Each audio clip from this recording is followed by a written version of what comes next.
Challenging star ದರ್ಶನ್ಗೆ ಜೈಲಿನ ಅಧಿಕಾರಿಗಳು ಬಿಗ್ ಶಾಕ್ ಕೊಟ್ಟಿದ್ದಾರೆ. ನೋಡಿ, ತನಗೆ ಜಾಮೀನು ಬೇಕು ಅಂತ ಹೇಳಿ ಕಳೆದ ಕೆಲ ದಿನಗಳ ಹಿಂದೆ ನಟ ದರ್ಶನ್ ಅವರು ಸುಪ್ರೀಂ ಕೋರ್ಟ್ಗೆ ಅರ್ಜಿಯನ್ನು ಸಲ್ಲಿಸಿದ್ರು. ಆ ಅರ್ಜಿಯ ವಿಚಾರಣೆ ಮೇ 4ನೇ ತಾರೀಕು ಆಗುತ್ತೆ.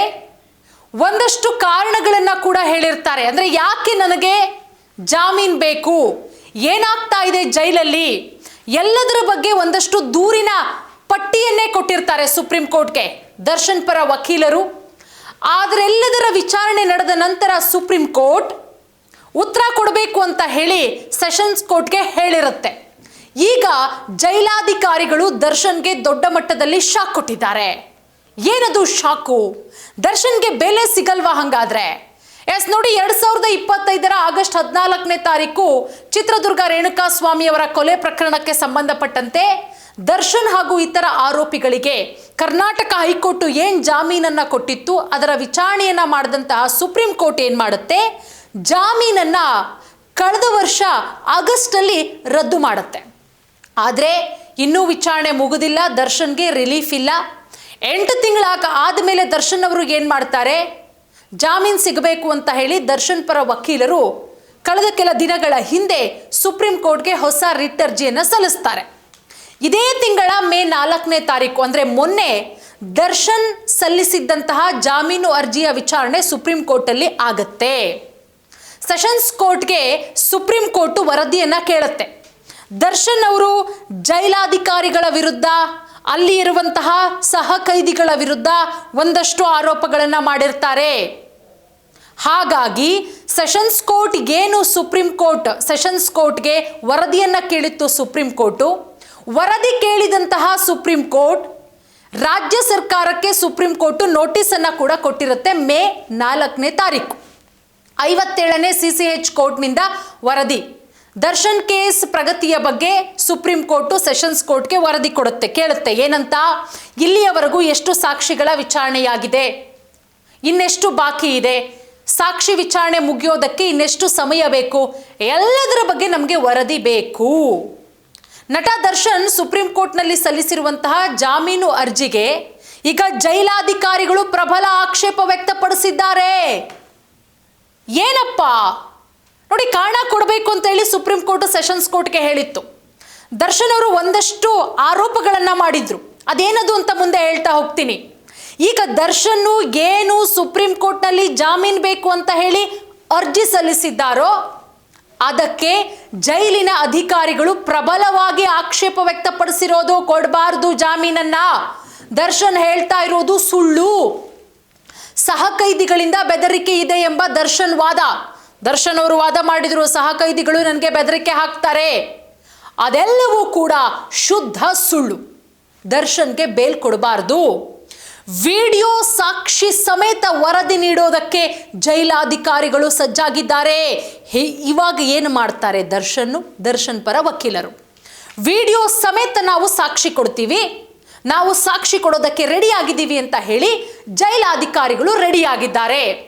ದರ್ಶನ್ ಅವರನ್ನ ಪ್ರತ್ಯೇಕ ಸೆಲ್ನಲ್ಲಿ ಸುರಕ್ಷಿತವಾಗಿ ನಾವು ಇಟ್ಟಿದ್ದೀವಿ, ಯಾವ ಸಹ ಕೈದಿಗಳಾಗ್ಲಿ ಯಾರೂ ಕೂಡ ಅವರಿಗೆ ತೊಂದರೆ ಕೊಡ್ತಾ ಇಲ್ಲ ಅಥವಾ ಯಾವ ಬೆದರಿಕೆಯನ್ನು ಹಾಕಲಾಗಿಲ್ಲ ಎನ್ನುವ ಸತ್ಯವನ್ನ ಸುಪ್ರೀಂ ಕೋರ್ಟ್ಗೆ ತಿಳಿಸಲಾಗಿದೆ. ಇದು ಚಾಲೆಂಜಿಂಗ್ ಸ್ಟಾರ್ ದರ್ಶನ್ಗೆ, ಅವರ ಅಭಿಮಾನಿಗಳಿಗೆ ದೊಡ್ಡ ಮಟ್ಟದಲ್ಲಿ ಶಾಕಿಂಗ್. ಈಗ ನೀವು ಕೇಳಬಹುದು, ಹಾಗಾದ್ರೆ ಜಾಮೀನಿಗೆ ದರ್ಶನ್ ಏನೆಲ್ಲ ಕಾರಣ ಕೊಟ್ಟಿದ್ರು, ಯಾವ ರೀತಿ ಜೈಲಾಧಿಕಾರಿಗಳ ವಿರುದ್ಧ ಆರೋಪವನ್ನ ಮಾಡಿದ್ರು? ಹಾಗಾದ್ರೆ ನೋಡಿ, ಈ ಪ್ರಕರಣದ ಟ್ರಯಲ್ಲು ಬಹಳ ನಿಧಾನಗತಿಯಲ್ಲಿ ನಡೀತಾ ಇದೆ.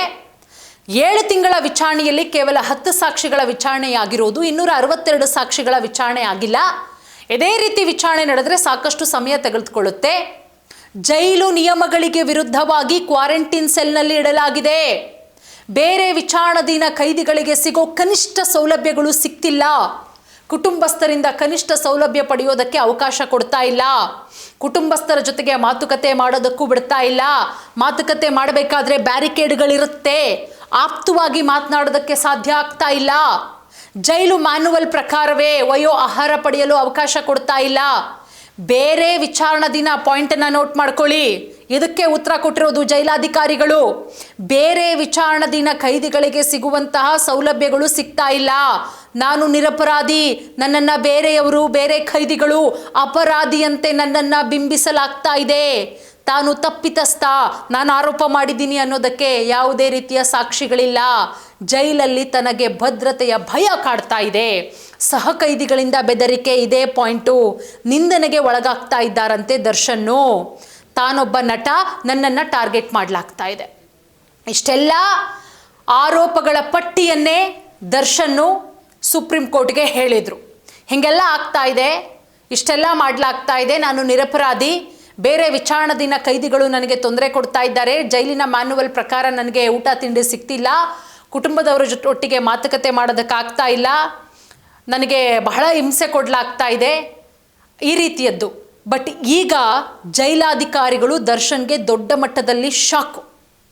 ಅದರಲ್ಲೂ ಕೂಡ ನೋಡಿ, ವಿಡಿಯೋ ಸಾಕ್ಷಿ ಸಮೇತ ಕೊಡೋದಕ್ಕೆ ರೆಡಿಯಾಗಿದ್ದಾರೆ ಸುಪ್ರೀಂ ಕೋರ್ಟ್ಗೆ. ಏನು ದರ್ಶನ್ನು ಸುಪ್ರೀಂ ಕೋರ್ಟ್ನಲ್ಲಿ ಜಾಮೀನು ಅರ್ಜಿ ಸಲ್ಲಿಸಿದ್ದಾರೋ ಅಧಿಕಾರಿಗಳು ಈಗ ಪ್ರಬಲ ಆಕ್ಷೇಪ ವ್ಯಕ್ತಪಡಿಸಿದ್ದಾರೆ. ಸಹ ಕೈದಿಗಳಿಂದ ಬೆದರಿಕೆ ಇದೆ ಅನ್ನುವ ದರ್ಶನ್ ವಾದ ಏನಿದೆ, ಮಹಾಸ್ವಾಮಿಗಳೇ ಅದೆಲ್ಲವೂ ಸುಳ್ಳು. ನಾವು ವಿಡಿಯೋ ಸಮೇತ ದರ್ಶನ್ ಹೆಂಗಿದ್ದಾರೆ, ಏನು, ಯಾವ ರೀತಿ ಅವ್ರನ್ನ ಟ್ರೀಟ್ ಮಾಡಲಾಗ್ತಾ ಇದೆ, ವಿಡಿಯೋ ಸಮೇತ ನಾವು ನಿಮಗೆ ಕೊಡ್ತೀವಿ. ಯಾಕಂದರೆ ಕಳೆದ ಬಾರಿ ಸುಪ್ರೀಂ ಕೋರ್ಟು ಜೈಲಾಧಿಕಾರಿಗಳಿಗೆ ಚೀತು ಅಂತ ಉಗಿದಿತ್ತು.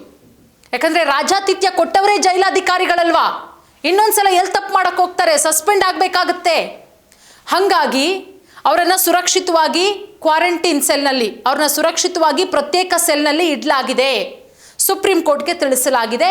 ಇದು ದರ್ಶನ್ಗೆ ದೊಡ್ಡ ಮಟ್ಟದಲ್ಲಿ ಶಾಕಿಂಗ್. ಸೊ ಹಾಗಾಗಿ ಮುಂದಿನ ವಿಚಾರಣೆ ಬಂದಾಗ ಈಗ ಜೈಲಾಧಿಕಾರಿಗಳು ಕೊಟ್ಟಿರುವಂಥ ಮಾಹಿತಿ ಯಾವ ರೀತಿ ವಿಚಾರಣೆಗೆ ಬರುತ್ತೆ, ಸುಪ್ರೀಂ ಕೋರ್ಟ್ನಲ್ಲಿ ಯಾವ ರೀತಿ ವಿಚಾರಣೆ ಮಾಡಲಾಗುತ್ತೆ, ಮುಂದಿನ ವಾರವಾದರೂ ಬೇಲ್ ಸಿಗುತ್ತೆ ಅನ್ನೋ ನಿರೀಕ್ಷೆಯಲ್ಲಿದ್ದರು ದರ್ಶನ್ ಅಭಿಮಾನಿಗಳು. ಬಟ್ ಈಗ ಆಗ್ತಾ ಇರೋ ಬೆಳವಣಿಗೆ ಎಲ್ಲ ನೋಡಿದ್ರೆ ಎಲ್ಲೋ ಒಂದು ಕಡೆ ಕಷ್ಟ ಅಂತ ಹೇಳಲಾಗ್ತಾ ಇದೆ. ಬಟ್ ಗೊತ್ತಿಲ್ಲ, ಕೋರ್ಟ್ ತೀರ್ಪು ಏನಿದೆಯೋ ನಾವು ತಲೆಬಾಗಲೇಬೇಕು. ಸೊ ನೋಡೋಣ ಏನಾಗುತ್ತೆ ಅಂತ ಹೇಳಿ. ಧನ್ಯವಾದ.